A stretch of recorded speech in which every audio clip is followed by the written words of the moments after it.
Shalom et bienvenue de retour en Israël avec Aline. Nous sommes dans la vieille ville de Jérusalem et le sujet d'aujourd'hui est chacune des 12 tribus d'Israël. Nous allons parler de leurs origines, de leurs noms, mais surtout de leurs symboles. Alors, si vous êtes prêts, commençons.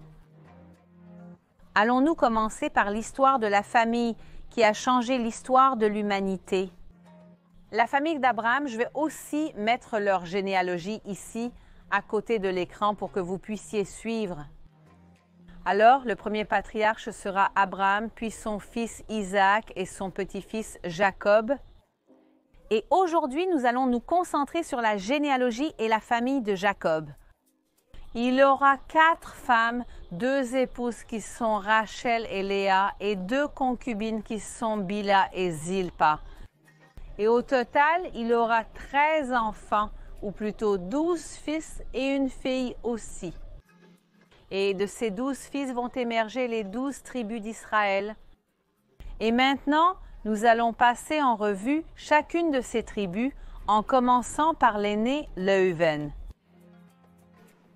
Ici en haut, nous voyons un cercle avec les symboles des 12 tribus d'Israël et au milieu la menorah, qui était le chandelier du temple de Jérusalem et le symbole le plus important de tout le peuple d'Israël.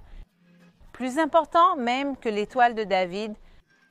Mais si nous commençons par la tribu qui est juste au milieu, en haut, c'est la tribu de Reuven. Et le symbole qui ressemble à un soleil, mais qui en réalité ne l'est pas. Ces symboles sont des mandragores, qui sont un fruit comme il est écrit dans la Genèse 30:14. Quand il est écrit que Reuven récolte des mandragores, ce fruit pour sa mère Léa. Et à propos, le nom de la tribu Reuven est Reuben, qui est la combinaison de 2 mots signifiant « regarder le fils », puisqu'il est l'aîné de Léa. Et maintenant, un autre fils de Léa est Juda, ou en hébreu Yehuda, et signifie « louange » ou « louer ». De la tribu de Juda viennent certains des plus grands rois du peuple d'Israël, comme le roi David.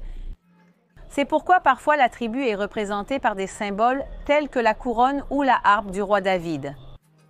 Mais le symbole le plus important est en réalité le lion de Juda, qui est également représenté ici. Et aussi comme nous le voyons ici en bas, avec ces 2 lions. Mais que fait la tribu de Juda avec le lion? C'est une partie de la bénédiction qu'ils reçoivent dans Genèse 49:9.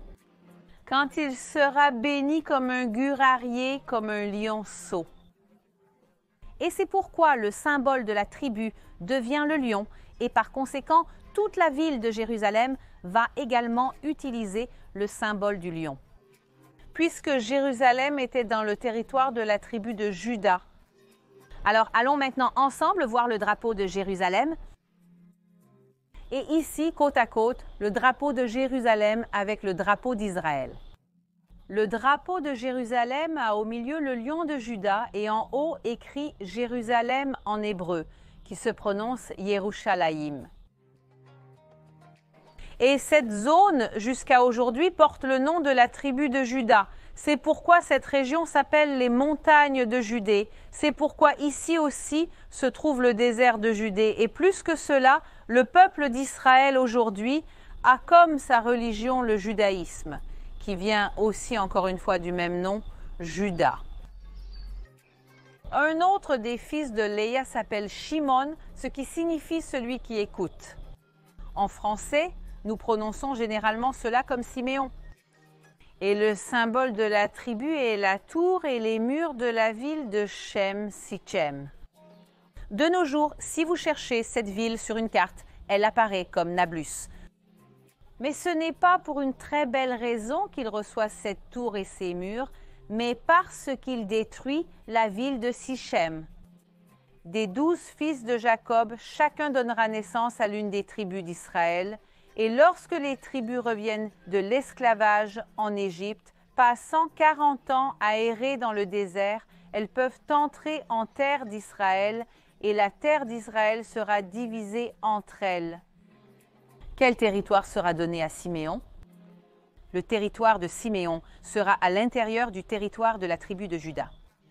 Juda reçoit un territoire énorme et ce qui finit par se produire avec le temps, c'est que la tribu de Siméon disparaît probablement parce qu'elle a été incorporée par la tribu beaucoup plus grande qui vivait autour, qui est la tribu de Juda. Et le moment était venu de parler de Lévi, son nom vient de Livwi, qui signifie accompagner. Et il va donner naissance à une tribu différente de toutes les autres tribus. Pourquoi? Parce qu'ils seront choisis pour rendre service à Dieu. Cela signifie qu'ils gardaient le temple de Jérusalem, ils jouaient des instruments, faisaient l'entretien, et au sein de la tribu de Lévi, il y avait une famille, la famille de Cohen, qui étaient aussi les prêtres du temple de Jérusalem. Et c'est pourquoi il est écrit, Josué 13, 33. Mais il n'a donné aucune partie de la terre à la tribu de Lévi pour être sa propriété. Moïse a dit aux membres de cette tribu que le Seigneur, le Dieu d'Israël, était leur héritage. Et comme nous l'avons vu dans le texte, Dieu sera l'héritage de la tribu de Lévi, et c'est pourquoi ils ne reçoivent aucun morceau de la terre d'Israël. Alors, au moment de la division, ils ne reçoivent rien, mais en réalité, nous comprenons qu'ils reçoivent le plus grand héritage de tous. Et pour cela, quel est le symbole de la tribu de Lévi? Le symbole est le pectoral du grand prêtre où nous voyons 12 pierres, chaque pierre précieuse ou semi-précieuse représentait l'une des 12 tribus d'Israël, car il servait Dieu pour tout le peuple. Le prochain fils est Zvoloun. Le nom sonne un peu étrange, mais la signification est très belle. Il vient de Zéved, qui en hébreu signifie cadeau. Donc le nom peut être traduit comme celui qui a été offert. Et maintenant, quel est le symbole de la tribu de Zvoloun? C'est un bateau parce qu'ils se trouvent entre les mers. Au moment où ils reçoivent le territoire, ils sont proches d'un côté de la mer de Galilée et de l'autre de la mer Méditerranée, et c'est pourquoi le bateau sera leur symbole. Et il y a 3200 ans, lorsque la terre d'Israël est divisée entre les 12 tribus, chaque tribu doit entrer et physiquement conquérir son territoire. Et il est écrit que la tribu de Zévulun a été l'une de celles qui a le plus facilement conquis son territoire, et ils apparaissent à plusieurs reprises aussi comme une tribu de guerriers et de combattants. Et nous avons oublié de parler d'un autre fils de Léa qui s'appelle Issachar, ou comme nous prononçons son nom aujourd'hui, mais en hébreu biblique, la prononciation correcte est Issachar. Issachar signifie paiement, ou même nous utilisons ce mot comme salaire de nos jours. Donc ce nom signifie « Dieu est mon paiement » ou « le paiement de Dieu ». Donc Issachar a comme symbole de la tribu la lune, l'étoile et le soleil. Pourquoi? À cause du premier livre des Chroniques.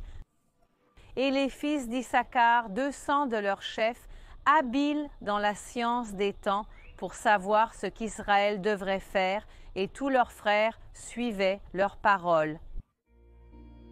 Il était très important d'avoir des personnes comme de la tribu de Zébulun qui comprenaient l'astronomie, c'est-à-dire qui comprenaient le soleil, la lune et les étoiles, afin que l'on puisse ainsi compter le temps jusqu'à nos jours dans le monde juif. Le calendrier a des mois lunaires et les fêtes bibliques jusqu'à nos jours suivent les mois lunaires.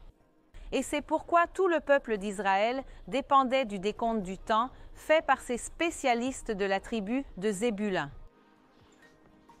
Maintenant, il est temps de parler des fils de Rachel. Elle aura 2 fils, mais en réalité, plus de 2 tribus sortiront d'elle. Nous allons expliquer comment cela se produit, mais commençons par son premier fils qui s'appelle Yosef. En français, nous disons Joseph.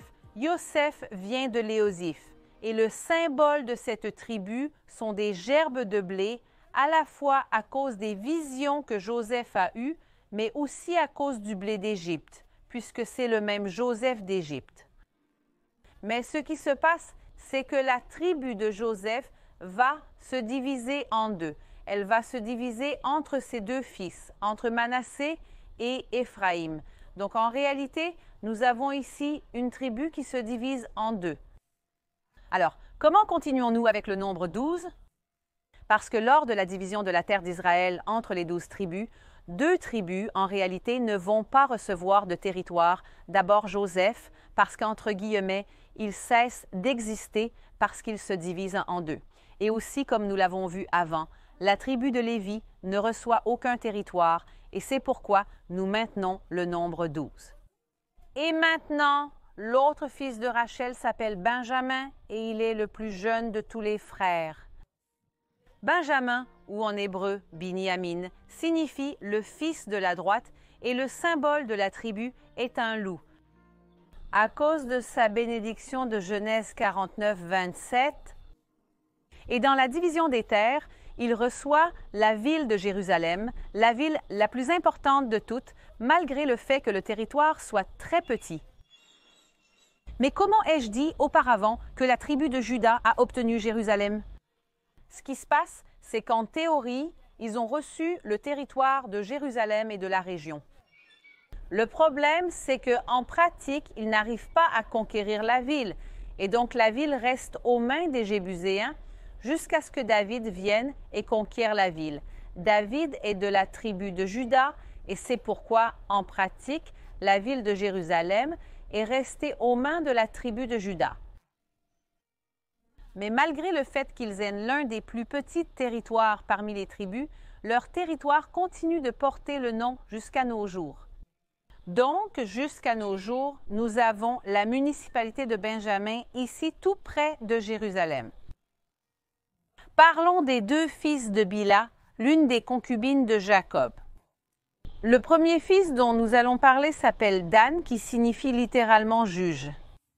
Et cette tribu a 2 symboles différents. Un qui est plus beau, qui est une balance qui représente la justice, aussi à cause de son propre nom, Dan, qui signifie juge, mais aussi à cause des versets de Genèse 49 et maintenant 16 et 17. Dan jugera son peuple comme l'une des tribus d'Israël. Et maintenant, regardez ce qui est écrit au verset 17. Dan sera un serpent sur le chemin, une vipère le long du sentier, qui mord les talons du cheval et fait tomber son cavalier par derrière. Et précisément à cause du verset 17, la tribu de Dan a comme autre symbole le serpent. Maintenant, parlons du territoire de la tribu de Dan qui, lors de la division des terres d'Israël, ils obtiennent la zone qui serait aujourd'hui la grande Tel Aviv.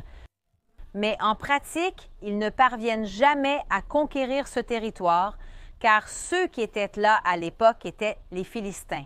Et nous connaissons leur puissance militaire à travers de nombreuses histoires bibliques. Alors, ce qui se passe, c'est qu'ils vont devoir trouver un autre endroit pour s'installer et ce territoire sera à l'extrême nord d'Israël, aujourd'hui à la frontière avec le Liban. Malgré cela, si vous demandez à n'importe quel Israélien ici où se trouve Gosh Dan, où se trouve la zone de Dan jusqu'à ce jour, ils pointeront vers la grande Tel Aviv, bien qu'en pratique, ils ne se soient jamais installés là-bas. Le territoire conserve le nom jusqu'à ce jour. Et l'autre fils de Bila s'appelle Naphtali, ce qui signifie ma lutte ou mes difficultés. Et le symbole de cette tribu est une gazelle, à cause de ce qui est écrit dans Genèse 49, 21. Naphtali est une gazelle lâchée, il donne de belles paroles. Et lors de la division des terres, la tribu de Naphtali a reçu le territoire qui se trouve près de la mer de Galilée, dans le nord d'Israël, et cela inclut la région de Génézareth. Et cette région était extrêmement importante car elle comprenait certaines des routes commerciales les plus importantes de cette époque, par exemple les routes qui allaient à Damas, à Tyr et à Sidon. Et c'est pourquoi cette tribu avait une grande abondance en tout, y compris économiquement, comme on peut le voir par la bénédiction donnée par Moïse à cette tribu dans le livre du Deutéronome. Et Naphtali a dit « Rassasie-toi, ô Naphtali, de la bienveillance, et remplis-toi de la bénédiction du Seigneur qui possède l'ouest et le sud. Et la dernière des femmes de Jacob s'appelle Zilpa, et elle aura aussi 2 fils. L'un d'eux s'appelle Gad, qui signifie littéralement « chance ». Et quand ils divisent la terre d'Israël, ils reçoivent le terrain qui est ensuite appelé la Pérée, qui est l'autre côté du fleuve Jourdain, aujourd'hui la Jordanie. Et c'est pourquoi le symbole de leur tribu sera une tente, car le terrain qui est aujourd'hui la Jordanie est un terrain plus sec. Le travail qu'ils faisaient, ils étaient des bergers semi-nomades, et c'est pourquoi la tribu reçoit la tente qui rappelle leur travail, car ils étaient toujours en train de déménager et de voyager pour s'occuper de leurs moutons et de leurs animaux.